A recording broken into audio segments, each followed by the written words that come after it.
One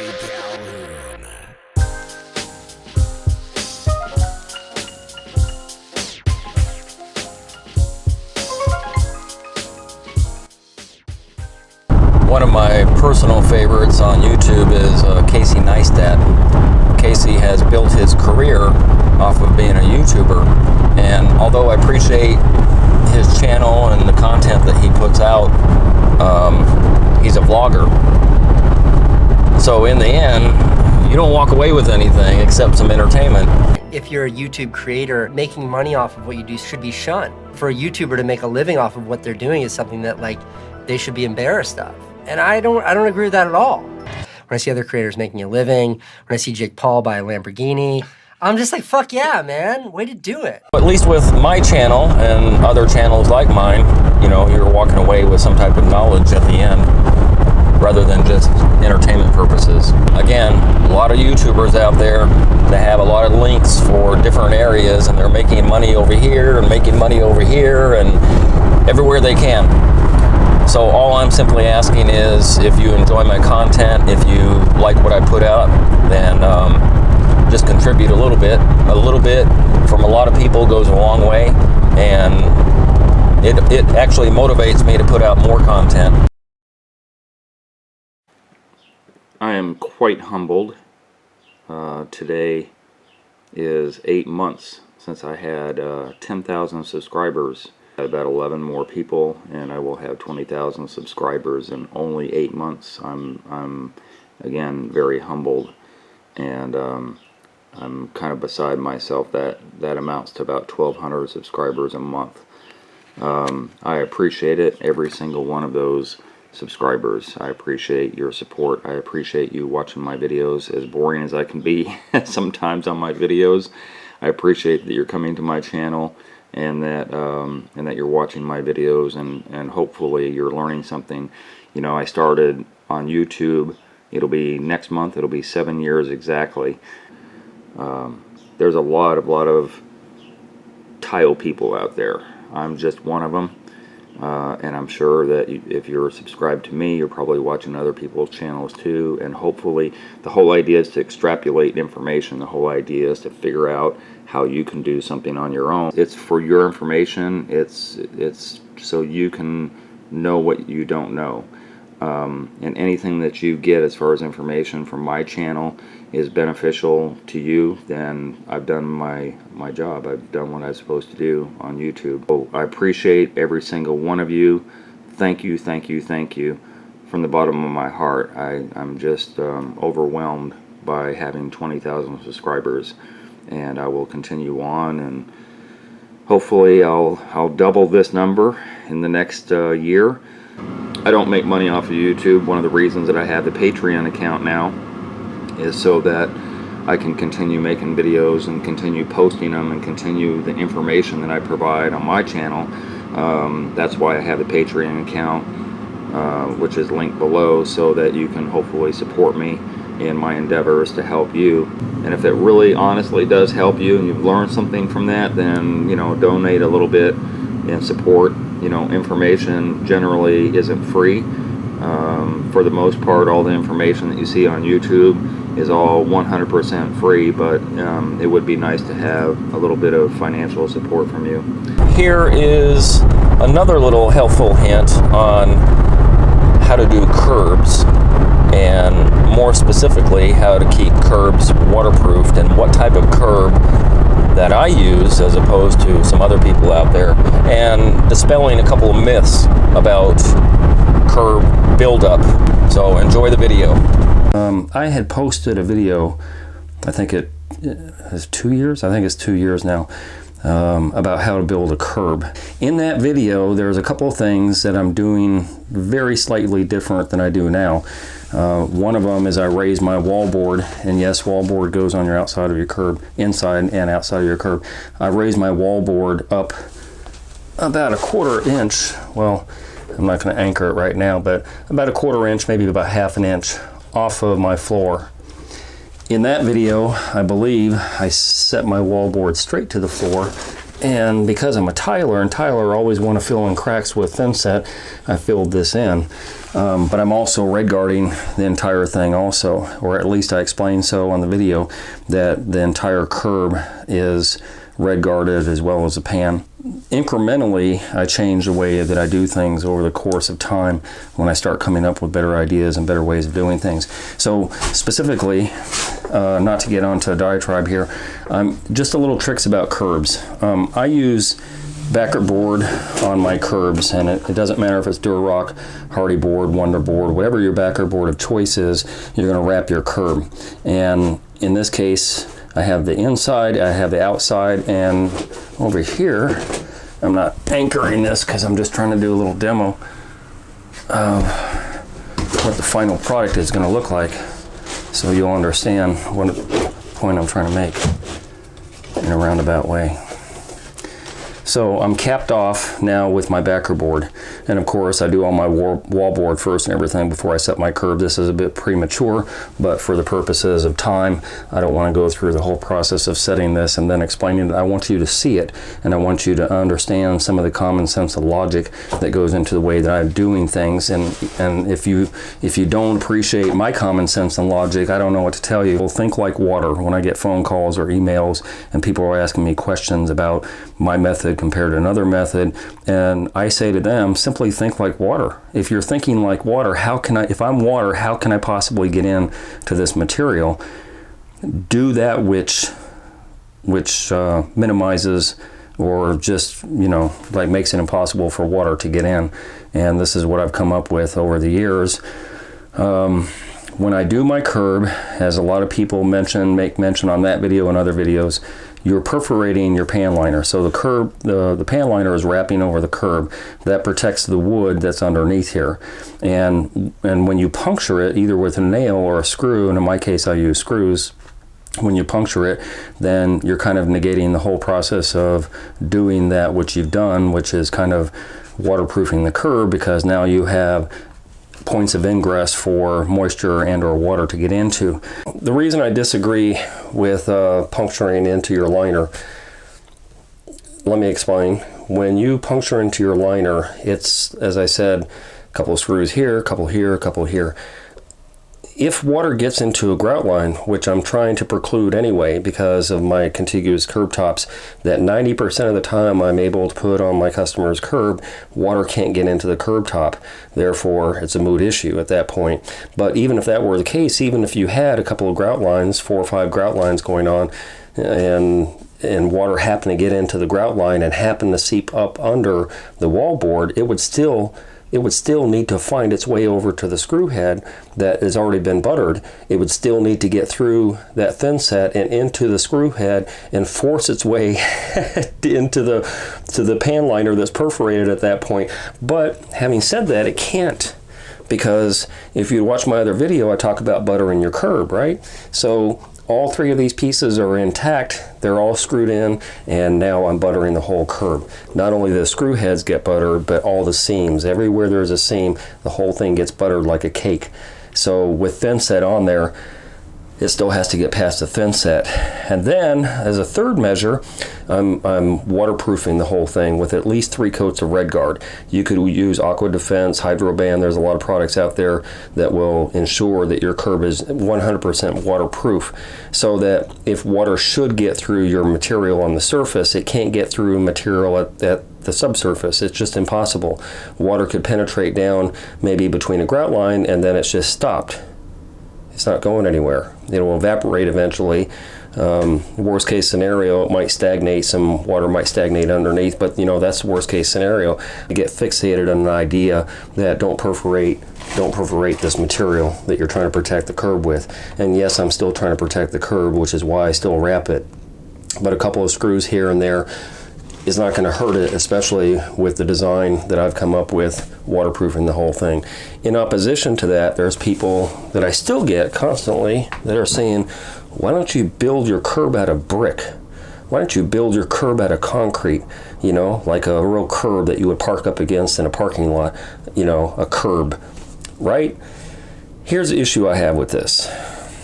If you're building your curb with brick or concrete. You're buttering over the whole thing and getting it as best as you can. What I'm seeing anyway is people that are building their curb. Imagine this is the curb top and this is a shower pan, right? You still have water. If water gets into your shower pan material, you still have water that could transfer into this concrete material. This is very porous. This brick is porous, and so would Curb Perfect. Curb Perfect is a product that actually wraps around. It's a plastic. I'm not fond of plastic anything. By the way, speaking of plastic, there are foam curbs out there Schluter makes. I have seen a few. A customer had bought one and decided not to use it, and I ended up using it as a float down at the beach because it's very, very, very, very good float. It will make sure you don't sink in the water. But to use it on a shower, use a foam that's actually caulked in. The only anchoring system for this foam curb is it's caulked at the bottom and set on top, and that's how it's anchored. And then it's foam on top of that. Yes, it's a firm, sturdy foam, but I don't know. Again, you do things the way you want to. But if somebody gave me all these foam curbs for free, they would never get used. I would pass them out at the beach, and flotation device would be a great idea for them, but I have no use for foam curb. I also don't have use for, as I said, a brick curb because of that which I just referenced. So Curb Perfect is a product. It has a plastic, for lack of a better term, is a perforated piece of plastic. You know, it's got holes and stuff like that in it, and so it fits literally over your 2x4s and your pan liner, and it has a little wiggle room, and then you butter the whole thing with mortar. So as you butter the whole thing with mortar, you're marrying the pan material itself. Whether or not you do the pan before or afterward, you're marrying the two. So you have a very porous material, which is your pan material. Then you have the material with Curb Perfect, and they are married. So therefore, if water gets into your pan, it can easily wick up all of this material, come outside, and eventually ruin your subfloor. That's the reason that I'm not hip on doing brick or doing mortar type curbs. The way I have devised, as I said again, with these pieces in here, and the whole thing is wrapped, it literally, this whole curb is separate from everything else in the shower. This curb is separate from the pan material. This curb is separate from the wallboard. This curb will never see any water the way I build them. Pan material never touches wall material. That way you never have any issues. This is the way that I prefer to do things. You know, again, if you have a better way, then go for it. You know, I've got no hate for you. It's just, you got to think like water. This is the best way I know to think like water and to prevent any type of water issues happening. Let me explain another thing too while I'm over here. You see this pan material is folded up on itself, and one of the reasons people get fixated on putting their wallboard inside a shower pan, which I'm adamantly against, and even on some of the wallboard companies, and including Odie, who makes videos, they set their wallboard into the pan material and then pour the material. And it drives me crazy because I always see wallboard that has been embedded into your pan material. When I do tear outs, I always see the wallboard with mold and mildew, sometimes black mildew, which true enough is encapsulated, and so it's not exposed to you, but it is still breaking down whatever wallboard you're using. So the way that I get around this, you're going to see there's a little gap over here. I explained it in another video. People have asked me about that before. You have a little extra wallboard material. You wedge some of this wallboard material inside of that gap. Once that's pushed down there, I'll put another couple of smaller pieces in there, and it pushes this fold as flat as you can get it. And then you fill that gap in with thin set. Same on the other side, set all four sides actually. So you have this little gap going on here, and you fill in the gap. You're gonna fill that in with thin set after you've shimmed in something on the side there. So that takes care of your problem there, and then your wallboard is going to sit above that, and you know, you go forward with your project. Buttering of the curb is basically your whatever wallboard you choose. As I said before, you know, you attach it, screw it down. Don't worry about hitting your pan liner. As I said, this whole thing will be red guarded from the inside portion of here, all the way wrapped around down here will be all red guarded. And I usually go out on my floor maybe about 8-9 inches also, you know, cover up the plywood, even though there's going to be backer board on the floor, just in case water ever makes it over here. There's another layer of protection. Sometimes I explain things a little too elementary, so I'm not trying to talk down to you, but I want to make sure you understand this. Your floor tile for your shower goes first, and that goes up against your pan liner that will be eventually red guarded as well. This whole floor will be red guarded, and so will this little section in here. So the next day your floor tile goes first.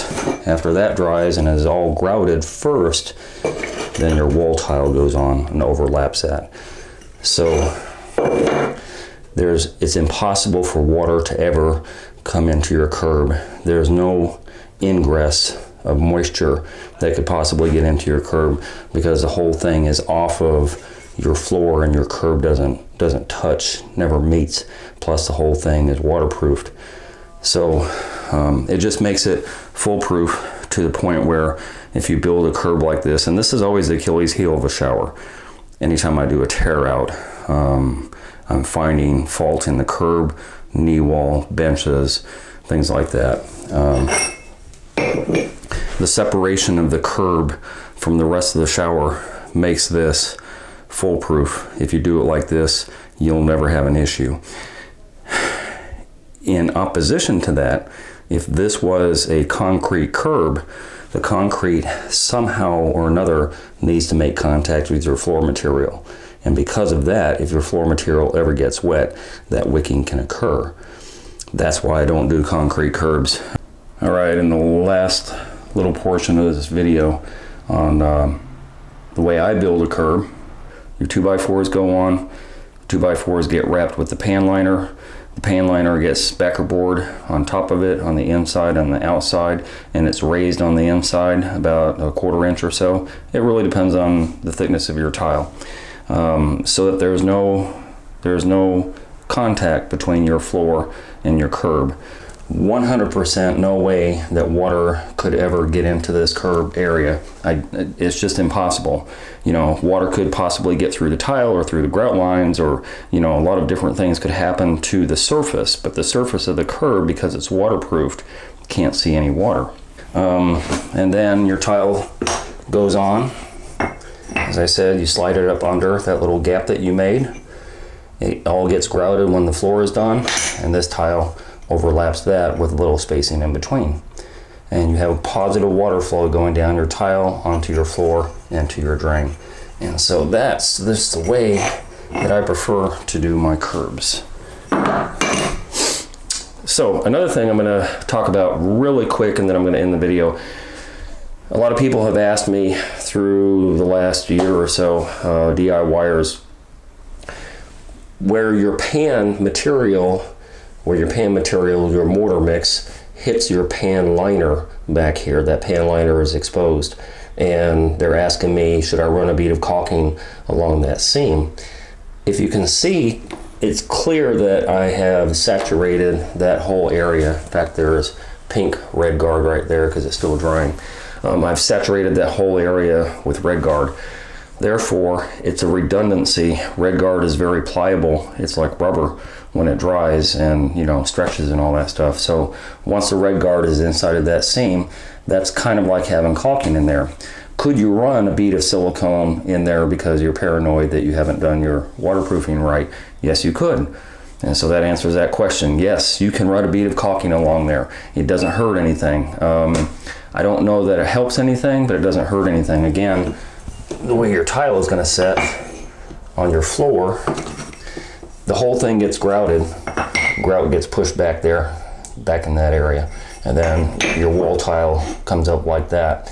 So to ever think that water is going to get into this little crevice, I can't see it. It's virtually impossible for water to get in that crevice, and even if it did, the red guard is there protecting it. Another question, you cannot paint your red guard all the way up to the neck of the drain because the drain isn't raised enough, high enough. So there's a possibility that water could penetrate down to the neck of the drain. And yeah, there's a lot of paranoia out there, and I understand that. I understand the precaution and the apprehension that a lot of DIYers have. They don't want a water leak. They want to be able to do it themselves and be confident that there's not going to be a water leak. The neck of your drain is, you know, it's got threads on it, and if water gets down to the neck of the drain, it's going to follow down to your weep holes and to where the top flange is, and then it's just going to drain out. If water should get through there, could you run a bead of caulking around there before you start tiling? Absolutely, positively, you could run a bead of caulking around the edge of the drain. There is a video I posted a couple years back called the 100-Year Shower. In that shower, it was built in 1985, and it was a builder's grade tile. It was unsanded grout. There was no care taken to the tile over the course of 35 years. You know, they had painted over the tile because I guess the grout was coming out. You know, they used sheetrock. They didn't use a waterproofer. They didn't do anything we're doing now, and it lasted 35 years. So if I built this shower exactly the way they did it, this is a 35-year shower, at least. Now going forward, we're doing all these extra things that I talk about. And so all these precautions that you're adhering to build your own shower is going to guarantee that your shower will last longer than that 100-year shower video. And I will post that link down below in the description box if you haven't seen that. It kind of goes through my diatribe of why I think some of the products out there nowadays with Curdy Schluter and Dietra and all these different products out there that in my opinion are meant to make you paranoid that if you don't use those you're going to have failures, and you know the sky is falling, and honestly it's not.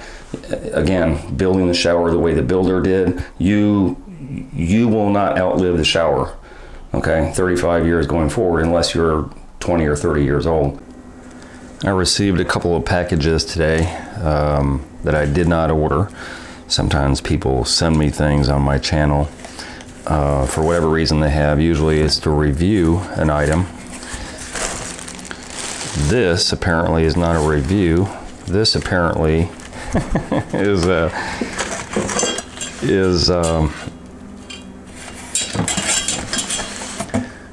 something somebody out there thinks I need. Margin trowel. Not just one, but two, in case I lose one, I guess. Margin trowels are often used in tiling. When you have a tile sitting next to another tile, you have too much thin set, use a margin trowel. It has various uses. I do have one. I rarely, if ever, use it, and perhaps this person thought that I needed one because they haven't seen them on my video, so they sent me two. And it is close to Christmas, so that's my Christmas present, and I appreciate that. Let's see who sent this to me. Stephen Mainborg. Sorry if I got that wrong. Mainborg. Stephen, thank you. I appreciate the margin trowels. I will make good use of them. Also, I have this package, and these are grouting gloves. Not one, not two, but 3 sets of grouting gloves. I don't use these anymore. Home Depot carries sort of these type of gloves. I don't use them anymore, mainly because when I get a sharp edge, these things cut relatively easily, and they're usually about $2 or $3 for a set, and so I quit using those. Instead, I use the black gloves that you see in my videos a lot. But I do appreciate the thought, the gesture. Perhaps those were needed too, or so somebody thought that I needed them. And again, Stephen, thank you for the margin trowels. Thank you for the gloves. And you know, like I said, I will put these to good use. I hope you enjoyed that video. If you did, then subscribe, hit that button and subscribe. I make nothing off of YouTube, so please be a Patreon member. I'm going to post a link down below to my Patreon account, and you can donate $1, $5, $10, $20 a month. Just pledge that on a monthly basis. That will help me produce more videos and content so that you can watch and learn from my channel. And donate at least $50 if you're going to call. If you're going to call for advice, donate to my PayPal, please.